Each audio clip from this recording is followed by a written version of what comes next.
घने जंगलों के बीच, जहां सूरज की किरणें भी मुश्किल से पहुंच पाती हैं, वहां एक रहस्यमयी गुफा है, कंचन गुफा।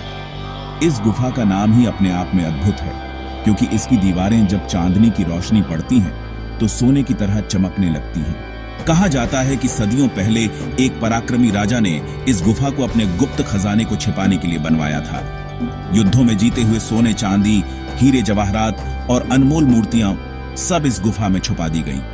लेकिन राजा को डर था कि कहीं यह खजाना गलत हाथों में न चला जाए, इसलिए उसने तांत्रिकों और विद्वान मंत्रियों की सहायता से गुफा के द्वार पर शक्तिशाली जादुई मंत्र बांध दिए। लोक कथाओं के अनुसार जिसने भी लालच में आकर इस गुफा में प्रवेश किया, वह कभी वापस नहीं लौट सका।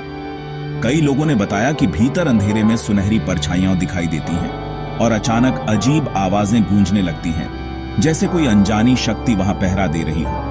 गांव के बुजुर्ग कहते हैं कि पूर्णिमा की रात गुफा के द्वार पर हल्की सी रोशनी झिलमिलाती है। अंदर से ढोल, नगाड़ों और मंत्रों जैसी आवाजें आती हैं, मानो कोई अदृश्य सेना खजाने की रखवाली कर रही हो। कुछ लोगों ने दावा किया कि उन्होंने भीतर से सोने के सिक्कों की खनक भी सुनी है। इतिहासकारों का मानना है कि इस गुफा में सचमुच खजाना छिपा है, लेकिन उसकी रक्षा के लिए बनाए गए रहस्यमयी तंत्र और जादुई द्वार आज भी अभेद्य हैं।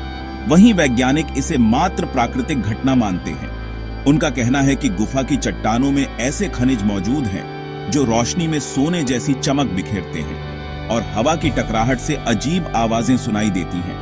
लेकिन फिर भी सवाल वही है, अगर यह सिर्फ भ्रम है तो उन साहसी लोगों का क्या हुआ जो कभी गुफा में गए और वापस नहीं लौटे?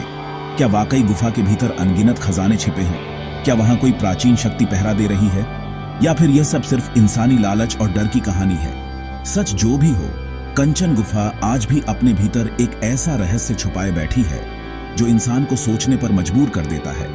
शायद आने वाली पीढ़ियां ही इसके रहस्य से पर्दा उठा पाएंगी।